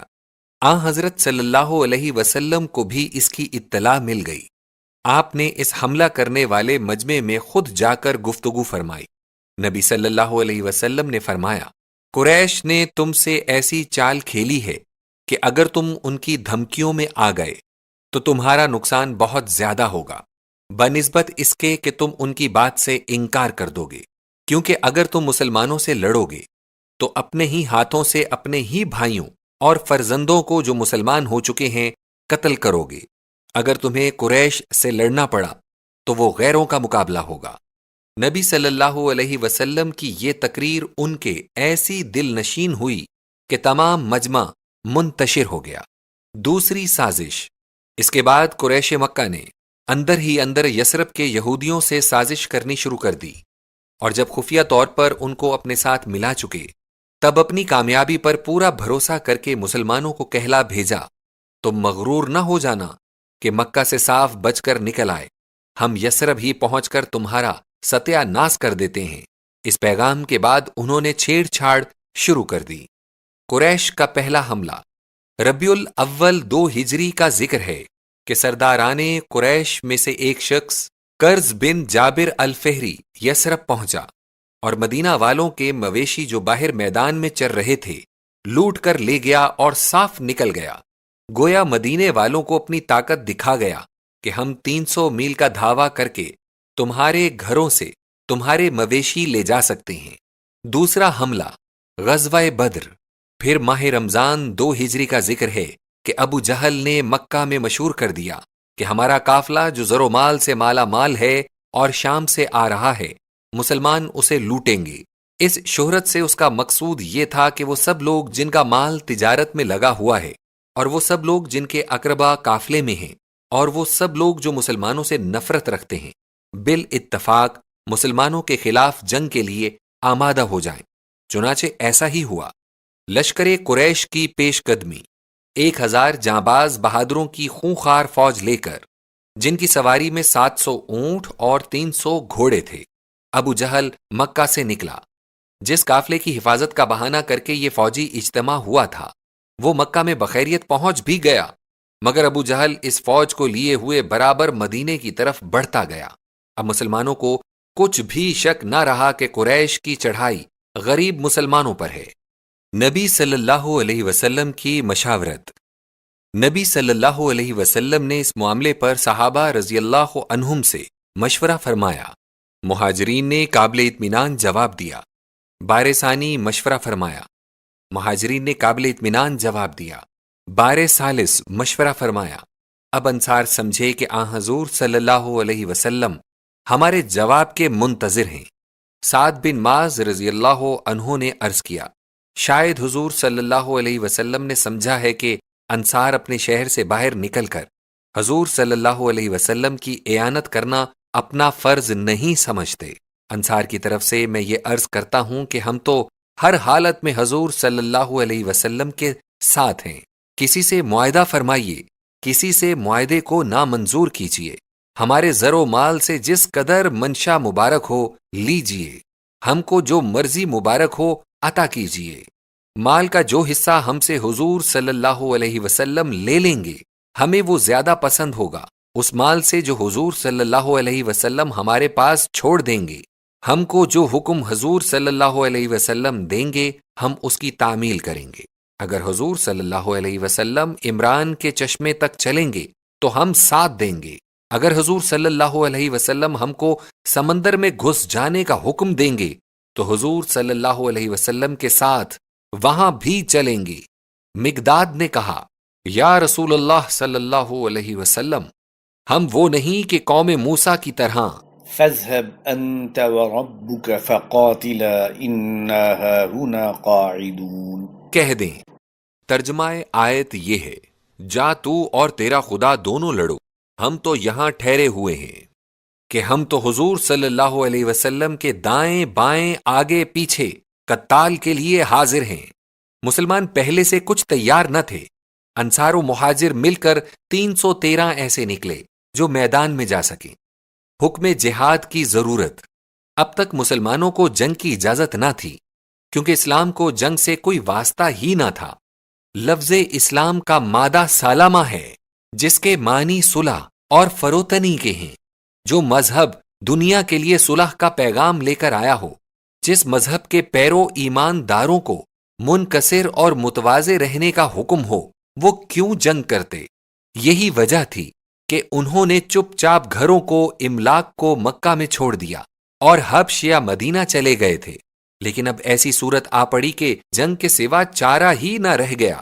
اگر ہاتھ پر ہاتھ رکھے بیٹھے رہتے تو نتیجہ یہ ہوتا کہ بکریوں کی طرح ذبح ہو جاتے، اور سب سے بڑا نقصان یہ تھا کہ توحید کی منادی کرنے والا دنیا پر کوئی نہ رہ جاتا۔ حضرت مسیح علیہ السلام نے اپنے 3.25 سال کے وعظ کے بعد جس ضرورت سے مجبور ہو کر اپنے حواریوں کو حکم دیا تھا کہ کپڑوں، لتوں اور نقدی کے بدلے ہتھیار خرید کر مسلح ہو جائیں، لوکا باب 22 درس 36، اسی ضرورت کی وجہ سے خدائے بزرگ و برتر نے مسلمانوں کی حالت پر رحم فرما کر ان کو بھی 14 سال تک صبر کرنے اور ظلم و ستم برداشت کرتے رہنے کے بعد ان حملہ آور دشمنوں کی مدافعت کا حکم دے دیا۔ یہ وہ پہلا حکم ہے جس کی روح سے مسلمانوں کو اجازت ملی ہے، اس لیے اصل ما ترجمہ ذیل میں درج ہے۔ اجازت جہاد کا پہلا حکم۔ أذن للذين يقاتلون بأنهم ظلموا وإن الله على نصرهم لقدير الذين أخرجوا من ديارهم بغير حق إلا أن يقولوا ربنا الله ولولا دفع الله الناس بعضهم ببعض لهدمت صوامع وبيع لهدمت صوامع وبيع وصلوات ومساجد يذكر فيها اسم الله كثيرا۔ الحج پارہ 22 آیت 39-40۔ جنگ کیے جانے والوں کو اجازت دی جاتی ہے کیونکہ ان پر ظلم ہوا اور خدا ان کی مدد پر بے شک قادر ہے۔ یہ لوگ اپنے وطن سے بلا وجہ صرف اس لیے نکالے گئے کہ انہوں نے اللہ کو اپنا رب مان لیا ہے، اور اگر بعض لوگوں یعنی حملہ آوروں کو بعض لوگوں یعنی مسلمانوں سے اللہ پاک دفع نہ کراتا، تب ضرور عیسائیوں کے گرجے، یہودیوں کے معبد اور ترسا کے مندر اور مسلمانوں کی مسجدیں جن میں اسم الہی کا ذکر کثیر ہوتا ہے گرا دی جاتی۔ حکم جہاد کی وجوہات۔ قارئین، اس حکم میں مفصل طور پر وہ وجوہات درج ہیں جو مسلمانوں کو جنگ کرنے کی اجازت ملنے کا باعث ہوئیں، اور اس حکم میں یہ بھی دکھایا گیا ہے کہ جنگ جارحانہ ہے یا مدافعانہ۔ پہلی وجہ مدافعت کرنے والوں کا مظلوم اور حملہ آوروں کا ظالم ہونا ہے، اور وہ یہ وجہ ہے جسے آج کل کا مروجہ قانون تعزیرات ہند بھی حفاظت خود اختیاری کے نام سے جائز ٹھہراتا ہے۔ دوسری وجہ ان کا گھر بار سے نکالا جانا، املاک سے بے دخل کیا جانا، اور وہ بھی صرف اختلاف عقیدہ کی بنیاد پر۔ آشتی پسند ملک معظم ایڈورڈ ہفتم نے جو پیغام حکومت 50 سالہ ہند کے جشن پر اپنی رعایا کو دیا تھا، اس میں نہایت فخریہ لہجے سے اور اس امر پر فخر کرنا بالکل صحیح اور مناسب تھا۔ یہ بھی درج کیا تھا کہ اس 50 برس کے عرصے میں کسی شخص کو بھی محض اختلاف عقیدہ کی وجہ سے اذیت نہیں دی گئی، لیکن یہ مظلوم مسلمان سب کے سب وہی تھے جن کو ہر قسم کی ایذائیں اور جلا وطنی کی سزا محض توحید کی وجہ سے دی گئی تھی۔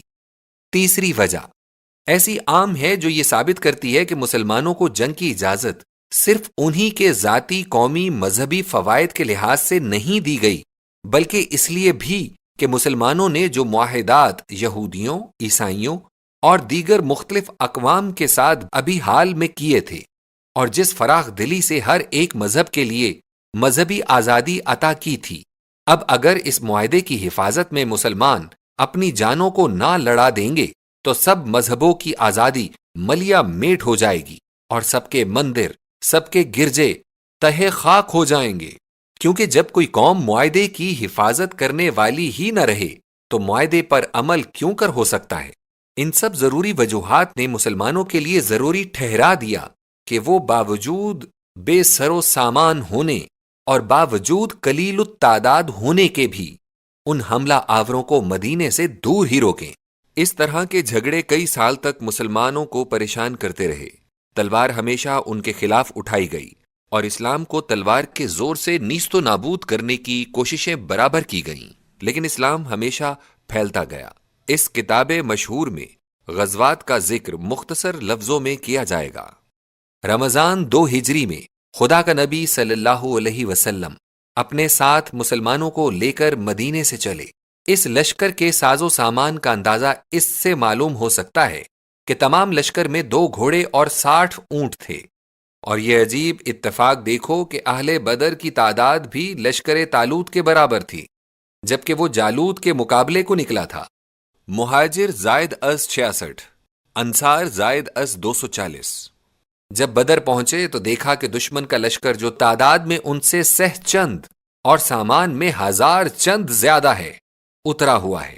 جنگ سے 1 روز پہلے نبی صلی اللہ علیہ وسلم نے میدان جنگ کا ملاحظہ کیا اور بتایا کہ کل انشاءاللہ فلاں دشمن اس جگہ اور فلاں فلاں اس جگہ قتل ہوں گے۔ 17 رمضان کو بروز جمعہ جنگ ہوئی۔ جنگ سے پہلے نبی صلی اللہ علیہ وسلم نے نہایت تضرع سے خدا کے حضور میں دعا کی اور یہ بھی عرض کیا کہ اگر یہ مسلمان مارے گئے تو دنیا پر توحید کی منادی کرنے والا کوئی بھی نہ رہ جائے گا۔ مسلمانوں نے بھی دعائیں کیں۔ نصرت الہی سے مکہ والوں کو شکست ہوئی۔ ان کے 70 مشہور آدمی اسیر اور 70 بہادر مارے گئے۔ ابو جہل بھی اسی جگہ مارا گیا۔ یہی سب کو چڑھا کر لایا تھا وہ 14 سردار جو دارالندوہ میں آن حضرت صلی اللہ علیہ وسلم کے قتل کے مشورے میں شریک ہوئے تھے۔ ان میں سے 11 مارے گئے، 3 جو بچ رہے تھے انہوں نے بالآخر اسلام قبول کر لیا تھا۔ بخاری میں مختلف مقامات پر ان سرداران قریش کے غزوہ بدر میں قتل کا ذکر تو ملتا ہے، مگر کسی ایک جگہ اکٹھا یہ ذکر نہیں ملتا کہ دارالندوہ کے شرکا میں کچھ قتل ہوئے اور جو باقی رہے وہ مسلمان ہوئے۔ مدون الف اس زمانے کا قانون جنگ، بے مظلوم مسلمانوں کا جوش انتقام، جیم دیگر قبائل پر جنگی روب قائم کرنے کی ضرورت اس امر کی مقتضی تھی کہ قیدیوں کو قتل کر دیا جاتا، مگر خدائے رحیم کے نبی الرحمت نے تاوان لے کر سب کو چھوڑ دیا۔ پڑھے لکھے اسیروں کا تاوان حضرت صلی اللہ علیہ وسلم نے یہ مقرر فرمایا تھا کہ وہ انصار کے بچوں کو لکھنا سکھا دیں۔ اس واقعے سے اس پیش گوئی کا بھی ظہور ہوا جو یسایہ نبی کی کتاب باب 21 درس 16-17 میں ان الفاظ سے درج ہے: ایک سال میں جو مزدور کے برس جیسا ہوگا، کیدار کی سب حشمت جاتی رہے گی اور بہادران بنو کیدار کے کمان اندازوں کی تعداد گھٹ جائے گی۔ خداوند نے مجھ سے یوں فرمایا کہ مزدور کے برسوں کے مطابق ایک برس کے اندر اندر کیدار کی ساری حشمت جاتی رہے گی، اور تیر اندازی کی تعداد کا بقیہ یعنی بن کیدار کے بہادر تھوڑے سے ہوں گے، کیونکہ خداوند اسرائیل کے خدا نے یوں فرمایا ہے۔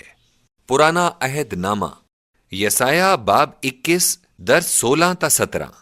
اور اس پیش گوئی کا بھی ظہور ہوا جو قرآن مجید میں مسلمانوں کو اس جنگ کی اجازت کا حکم دیتے ہوئے فرمائی گئی تھی، جو یہ ہے: ان اللہ علی نصرہم لقدیر۔ خدا کو ان مظلوموں کی نصرت پر قدرت ہے۔ یہی وجہ ہے کہ قرآن پاک میں اس جنگ کا نام یوم الفرقان ہے، کیونکہ اہل کتاب اور اہل اسلام کو ان پیش گوئیوں کی وجہ سے اسلام کی صداقت پر ایک عمدہ دلیل مل گئی تھی۔ اللہ پاک نے قرآن مجید میں اس واقعے کا ذکر ان الفاظ میں فرمایا ہے: وَلَقَدْ نَصَرَكُمُ اللَّهُ بِبَدْرٍ وَأَنْتُمْ أَذِلَّةٌ فَاتَّقُوا اللَّهَ لَعَلَّكُمْ تَشْكُرُونَ۔ خدا نے بدر میں تمہاری مدد کی جبکہ تم کمزور تھے، اب اللہ کے تقوی کو اختیار کرو تاکہ اس کے شکر گزار بنو۔ آل عمران سورہ 3 آیت 123۔ قریش کی تیسری سازش اور عمیر بن وہب کا اسلام لانا۔ جنگ بدر سے چند روز بعد کا ذکر ہے کہ صفوان بن امیہ جس کا باپ بدر میں قتل ہوا تھا اور عمیر بن وہب جس کا بیٹا ہنوز مسلمانوں کے ہاتھ میں اسیر تھا، مکہ سے باہر سنسان جگہ میں جمع ہوئے اور نبی صلی اللہ علیہ وسلم کے خلاف باتیں کرنے لگے۔ عمیر بولا: اگر مجھ پر قرض نہ ہوتا جسے میں ادا نہیں کر سکتا، اور اگر مجھ پر اپنے کنبے کے بے کس رہ جانے کا خیال نہ ہوتا تو میں خود مدینے جاتا اور محمد صلی اللہ علیہ وسلم کو قتل ہی کر کے آتا۔ صفوان بولا: تیرا قرض میں چکا دوں گا اور تیرے کنبے کا خرچ جب تک میں زندہ رہوں میرے ذمے ہوگا۔ عمیر بولا: بہتر ہے یہ راز کسی پر نہ کھلے۔ پھر عمیر نے اپنی تلوار کی دھار کو تیز کرایا اور زہر میں اسے بجھوایا اور مکہ سے روانہ ہو گیا۔ عمیر مدینہ پہنچ کر مسجد نبوی صلی اللہ علیہ وسلم کے سامنے اپنا اونٹ بٹھا رہا تھا کہ اونٹ بول پڑا۔ عمر فاروق رضی اللہ عنہ نے اسے دیکھا اور پہچانا اور دل میں سمجھ گئے کہ یہ شیطان ضرور مفسد ارادے سے آیا ہے، اس لیے آگے بڑھ کر نبی صلی اللہ علیہ وسلم سے عرض کی کہ عمیر بن وہب مسلح چلا آ رہا ہے۔ نبی صلی اللہ علیہ وسلم نے فرمایا: اسے میرے پاس آنے دو۔ عمر فاروق رضی اللہ عنہ نے اس کی تلوار کے قبضے پر قبضہ کر لیا، اس کی گردن پکڑ کر نبی صلی اللہ علیہ وسلم کے سامنے لے گئے۔ نبی صلی اللہ علیہ وسلم نے یہ دیکھا تو فرمایا: عمر رضی اللہ عنہ، اسے چھوڑ دو، عمیر تم میرے پاس آ جاؤ۔ عمیر نے آگے بڑھ کر سلام کیا۔ نبی صلی اللہ علیہ وسلم نے پوچھا: کہو کس طرح آئے؟ کہا: اپنے بیٹے کی خبر لینے آیا ہوں۔ نبی صلی اللہ علیہ وسلم نے پوچھا: یہ تلوار کیسی ہے؟ عمیر بولا: یہ کیا تلوار ہے، اور ہماری تلواروں نے آپ کا پہلے بھی کیا کر لیا ہے؟ نبی صلی اللہ علیہ وسلم نے فرمایا: تم سچ سچ بتاؤ۔ عمیر نے پھر اسی جواب کو دہرایا۔ نبی صلی اللہ علیہ وسلم نے فرمایا: دیکھو، تو اور صفوان مکہ سے باہر سنسان پہاڑ میں گئے تھے۔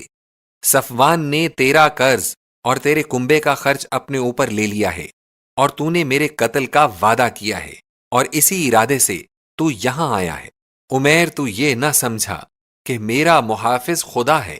عمیر یہ سن کر حیران ہو گیا، بولا اب میرا دل مان گیا کہ آپ ضرور اللہ کے نبی اور رسول صلی اللہ علیہ وسلم ہیں۔ یہ بالکل آسان تھا کہ سماوی خبروں اور وحی کی بابت ہم آپ کو جھٹلاتے رہے، لیکن اب میں اس راز کی بابت کیا کہہ سکتا ہوں جس کی خبر میرے اور صفوان کے سوا تیسرے کو نہیں؟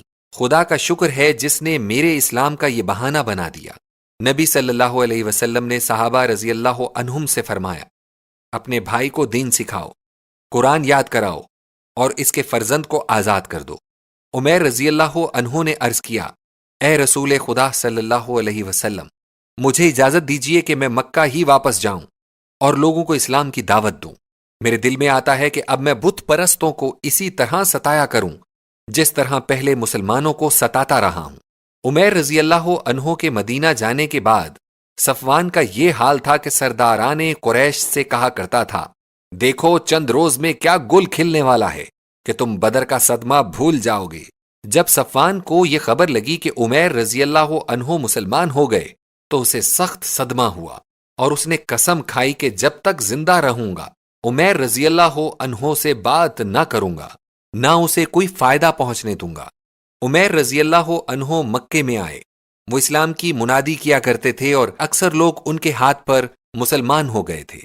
سن 8 ہجری کے بعد یہ صفوان خود بھی، جو نبی صلی اللہ علیہ وسلم کا سخت دشمن تھا اور مکہ کا مشہور سردار تھا، مسلمان ہو گیا۔ تیسرا حملہ، غزوۃ السویق یا کرکرات القدر۔ بدر میں شکست پانے کے بعد ابو سفیان نے نہانے دھونے سے قسم کھا لی تھی جب تک مسلمانوں سے بدلہ نہ لیا جائے، چنانچہ وہ 200 سواروں کو لے کر مکہ سے نکلا۔ جب مدینے کے قریب پہنچا تو رسالہ کو باہر چھوڑ کر خود تاریکی شب میں مدینے کے اندر آیا۔ سلام بن مشکم یہودی سے ملا، رات بھر بادہ خواری ہوتی رہی۔ غالباً دونوں کے مشورے سے یہ طے ہوا کہ مقابلے کا وقت نہیں، اس لیے ابو سفیان آخر شب وہاں سے نکلا۔ مسلمانوں کے پھلدار درختوں، کھجوروں کو آگ لگا کر، نیز ایک مسلمان اور اس کے حلیف کو قتل کر کے واپس چلا گیا۔ خبر ملنے کے بعد کرکرات القدر تک تعقب ہوا، اس لیے اس کا نام غزوہ کرکرات القدر کہا جاتا ہے۔ ابو سفیان کا رسالہ ستو کی تھیلیاں گراتا گیا جسے مسلمانوں نے اٹھا لیا تھا، اس لیے اس کا نام غزوۃ السویق بھی ہوا۔ چوتھا حملہ غزوہ احد، 7 شوال یوم السبت 3 ہجری۔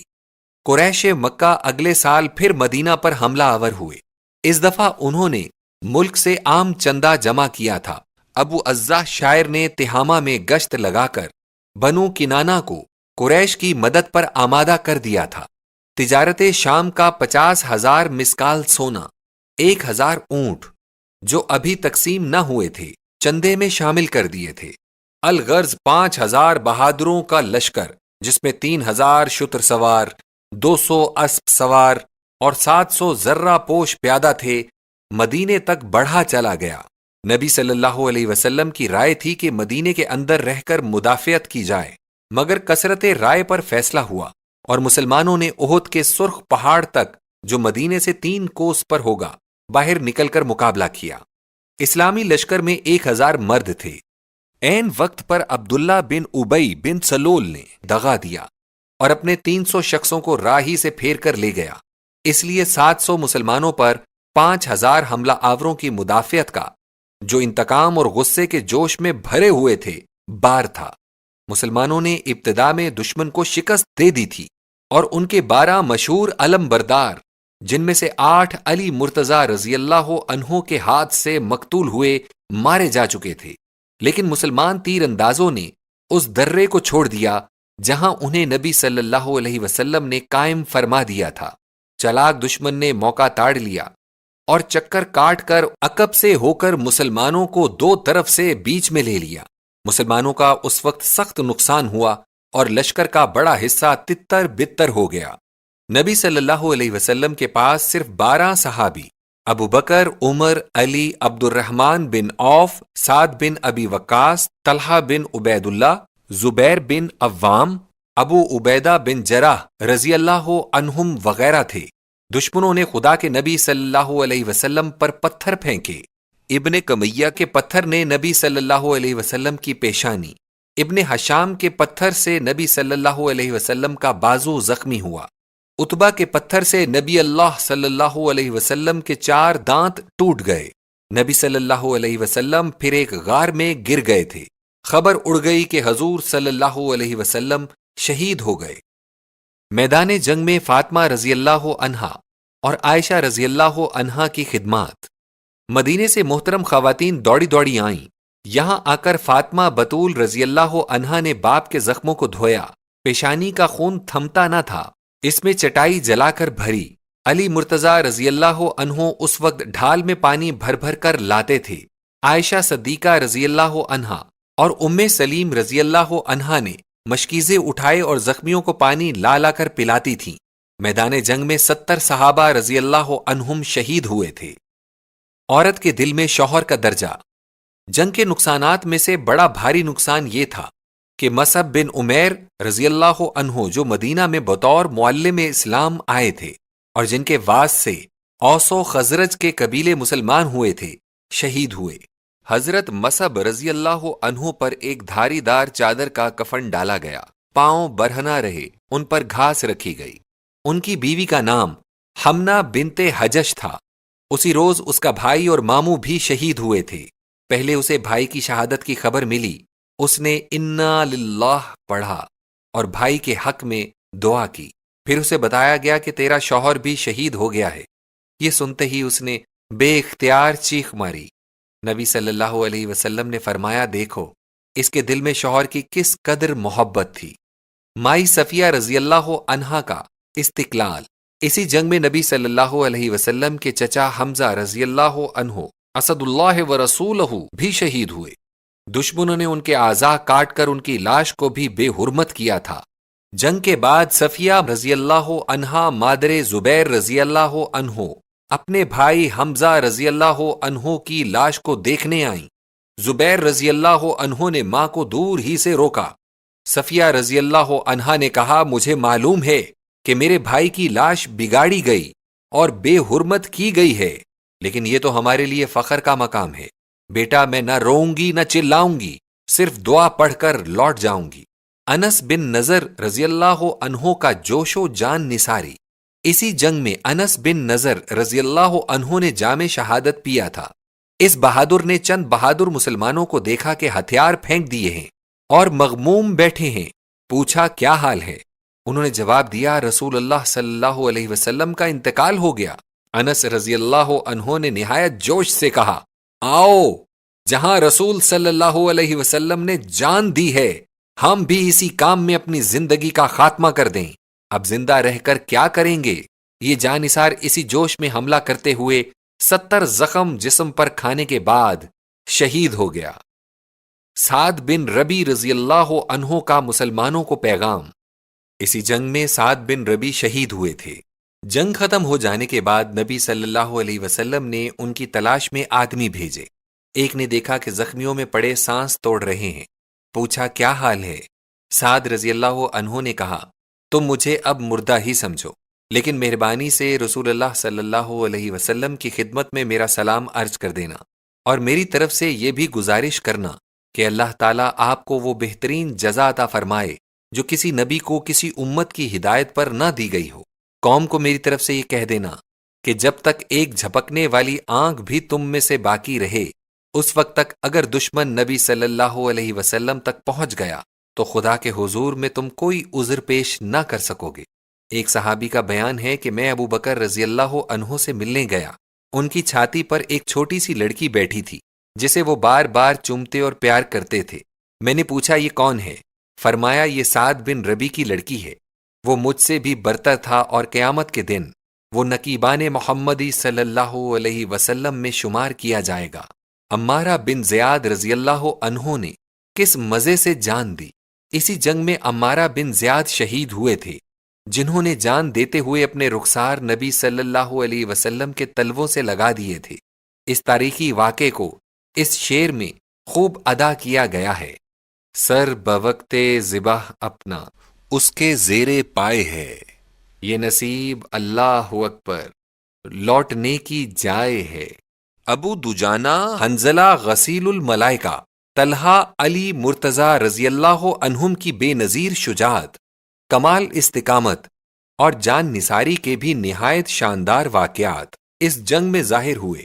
طلحہ رضی اللہ عنہ نے اپنے ہاتھ سے سپر کا کام لیا اور آن حضرت صلی اللہ علیہ وسلم کی جانب آنے والے تیر ہاتھ پر روکے۔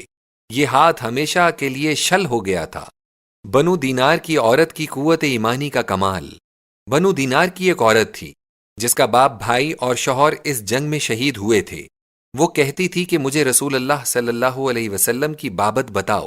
لوگوں نے کہا وہ بفضل خدا صحیح و سالم ہیں۔ کہا مجھے دکھا دو۔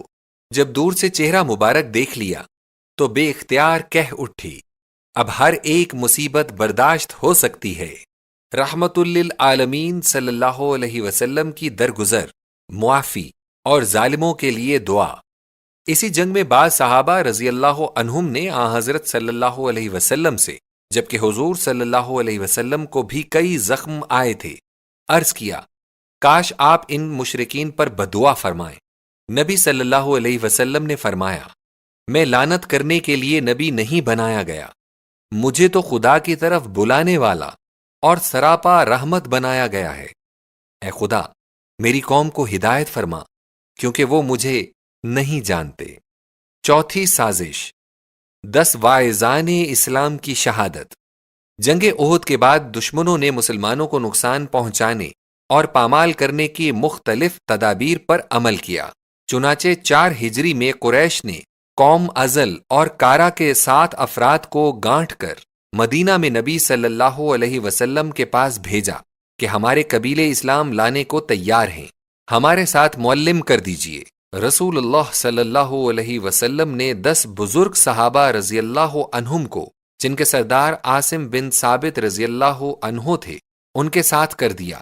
یہ عاصم بن ثابت رضی اللہ عنہ عمر فاروق رضی اللہ عنہ کے نانا تھے۔ جب یہ صحابہ رضی اللہ عنہم ان کی زد میں پہنچ گئے تو ان کے 200 جوان آئے کہ انہیں زندہ گرفتار کر لیں۔ 8 صحابی مقابلہ کرتے ہوئے شہید ہوئے اور 2 بزرگوار خبیب بن عدی و زید بن دسنا رضی اللہ عنہم گرفتار کر لیے گئے، جنہیں سفیان ہزلی مکہ میں لے گیا اور قریش کے پاس فروخت کرایا۔ خبیب و زید رضی اللہ عنہم قریش کی قید میں۔ قریش نے انہیں حارث بن عامر کے گھر میں چند روز بھوکا پیاسا رکھا۔ ایک دن حارث کا بچہ تیز چھری سے کھیلتا ہوا خبیب رضی اللہ عنہ کے پاس پہنچ گیا۔ انہوں نے بچے کو زانوں پر بٹھایا اور چھری لے کر رکھ دی۔ جب بچے کی ماں نے یکایک دیکھا کہ اس کا بچہ چھری لے کر قیدی کے پاس چلا گیا ہے جسے چند روز سے انہوں نے بے آب و دانہ رکھا تھا، تو اس نے بے اختیار چیخ ماری۔ خبیب رضی اللہ عنہ نے کہا، یہ سمجھتی ہے کہ میں بچے کو قتل کر دوں گا، نہیں جانتی کہ مسلمانوں کا کام غدر کرنا نہیں۔ ظالم قریش والوں نے چند روز کے بعد خبیب رضی اللہ عنہ کو صلیب کے نیچے لے جا کر کھڑا کر دیا اور کہا، اگر اسلام چھوڑ دو تو تمہاری جان بخشی ہو سکتی ہے۔ دونوں بزرگواروں نے جواب دیا کہ جب اسلام باقی نہ رہا تو جان کو رکھ کر کیا کریں گے۔ اب قریش نے پوچھا کہ کوئی تمنا ہو تو بیان کرو۔ خبیب رضی اللہ عنہ نے کہا، 2 رکعت نماز پڑھ لینے کی ہمیں مہلت دی جائے۔ مہلت دی گئی، انہوں نے نماز ادا کی۔ حضرت خبیب رضی اللہ عنہ نے کہا، میں نماز میں زیادہ وقت صرف کرتا، لیکن سوچا کہ دشمن یہ نہ کہیں کہ موت سے ڈر گیا ہے۔ بے رحموں نے دونوں کو صلیب پر لٹکا دیا اور نیزہ والوں سے کہا کہ نیزے کی انیح سے ان کے جسموں کے ایک ایک حصے پر چرکے لگائیں۔ اللہ اکبر! ان کا دل اسلام پر کتنا قائم تھا، ان کو دین حق پر کتنی استقامت تھی، ان کو ہمیشہ کی نجات اور خدا کی خوشنودی کا کتنا یقین تھا کہ ان تمام تکلیفوں اور اذیتوں کو برداشت کرتے ہوئے ذرا اف تک نہ کی۔ جان اور محبت رسول صلی اللہ علیہ وسلم کا موازنہ۔ ایک سنگ دل کافر نے حضرت خبیب رضی اللہ عنہ کے جگر کو چھیدا اور پوچھا، کہو اب تو تم بھی پسند کرتے ہوگے کہ محمد صلی اللہ علیہ وسلم پھنس جائے اور میں چھوٹ جاؤں۔ خبیب رضی اللہ عنہ نے پورے جوش ایمانی سے جواب دیا، خدا جانتا ہے کہ میں تو یہ بھی پسند نہیں کرتا کہ میری جان بچ جانے کے لیے نبی صلی اللہ علیہ وسلم کے پاؤں میں کانٹا بھی لگے۔ خدا کے اس برگزیدہ بندے فتی الفتیان، جواں مرد ترین جواں مردہ نے مقتل اور تماشائیوں کے ہجوم میں صلیب کے نیچے کھڑے ہو کر فی البدی جو اشعار کہے ہیں، ان سے اس کی پوری کیفیت اور اس بزرگوار کی صداقت و محبت اسلام کی پاکیزہ تصویر نظر آتی ہے۔ انبوہ در انبوہ لوگ میرے گردا گرد کھڑے ہو رہے ہیں اور انہوں نے بڑی بڑی جماعتوں کو بلا لیا ہے، یہ سب کے سب عداوت نکال رہے ہیں اور میرے خلاف جوش دکھا رہے ہیں، اور میں اس ہلاکت گاہ میں بندھا ہوا ہوں۔ قبیلوں نے اپنی عورتوں اور بچوں کو بھی بلا رکھا ہے اور مجھے ایک مضبوط بند لکڑی کے پاس لے آئے ہیں۔ انہوں نے کہہ دیا ہے کہ کفر اختیار کرنے سے مجھے آزادی مل سکتی ہے، مگر اس سے تو موت میرے لیے بہت سہل ہے۔ میری آنکھوں سے آنسو لگاتار جاری ہیں، مگر مجھے کچھ نہ شکیبائی نہیں۔ میں دشمن کے سامنے نہ عاجزی کروں گا اور نہ روؤں گا اور چلاؤں گا۔ میں جانتا ہوں کہ میں خدا کی طرف جا رہا ہوں۔ موت سے مجھے اس لیے ڈر نہیں کہ میں مر جاؤں گا، لیکن میں تو لپٹ والی آگ کے خون چوسنے سے ڈرتا ہوں۔ اس عرش عظیم کے مالک نے مجھ سے کوئی خدمت لینی چاہی اور مجھ سے شکیبائی کے لیے فرمایا ہے، اور اب انہوں نے زد و کوب سے میرا تمام گوشت کوٹ دیا ہے اور میری امید جاتی رہی ہے۔ میں اپنی درماندگی اور بے وطنی و بے کسی کی فریاد اور ان ارادوں کی جو میرے جان توڑنے کے بعد یہ لوگ رکھتے ہیں خدا سے کرتا ہوں۔ باخدا جب میں اسلام پر جان دے رہا ہوں تو میں یہ پرواہ نہیں کرتا کہ راہ خدا میں کس پہلو پر گرتا اور کیوں کر جان دیتا ہوں۔ خدا کی ذات سے اگر وہ چاہے یہ بالکل امید ہے کہ وہ پارا ہائے گوشت کے ہر ایک ٹکڑے کو برکت عطا فرمائے۔ سب سے آخر میں یہ دعا تھی، اے خدا، ہم نے تیرے رسول کے احکام ان لوگوں کو پہنچا دیے، اب تو اپنے رسول صلی اللہ علیہ وسلم کو ہمارے حال کی اور ان کے کرتوتوں کی خبر فرما دے۔ سعید بن عامر رضی اللہ عنہ، جو حضرت عمر فاروق رضی اللہ عنہ کے عمال میں سے تھے، کا یہ حال تھا کہ کبھی کبھار یکبارگی بے ہوش ہو جایا کرتے۔ عمر فاروق رضی اللہ عنہ نے ان سے وجہ پوچھی۔ وہ بولے، مجھے نہ کوئی مرض ہے نہ کوئی شکایت ہے۔ جب خبیب رضی اللہ عنہ کو صلیب پر چڑھایا گیا تو میں اس مجمع میں موجود تھا۔ مجھے جس وقت خبیب رضی اللہ عنہ کی باتیں یاد آتی ہیں میں کانپ کر بے ہوش ہو جاتا ہوں۔ 5ویں سازش، 70 معلمین اسلام کی شہادت۔ ابو برا عامر نے بھی ایسا ہی فریب کیا۔ وہ نبی صلی اللہ علیہ وسلم کی خدمت میں آیا اور عرض کی کہ ملک نجد کی تعلیم و ہدایت کے لیے کچھ منادی کرنے والے میرے ساتھ بھیج دیجیے۔ اس کا بھتیجا نجد کا رئیس تھا۔ عامر نے یقین دلایا تھا کہ منادی کرنے والوں کی حفاظت کی جائے گی۔ نبی صلی اللہ علیہ وسلم نے منظر بن عمر انصاری رضی اللہ عنہ کو ما 70 صحابہ رضوان اللہ اجمعین کے جو قراء فضلاء منتخب بزرگوار تھے ان کے ساتھ کر دیا۔ جب وہ بئر معونہ پر جا پہنچے جو بنی عامر کا علاقہ تھا تو وہاں سے حرام بن ملحان کو نامہ نبوی دے کر طفیل حاکم کے پاس بھیجا گیا۔ اس نے اس سفیر کو قتل کرا دیا۔ جبار بن سلمہ ایک شخص تھا جس نے حاکم کے اشارے سے ان کی پشت میں نیزہ مارا تھا جو چھاتی سے صاف نکل گیا۔ انہوں نے گرتے ہوئے کہا، قسم ہے کعبہ کے خدا کی، میں اپنی مراد کو پہنچ گیا۔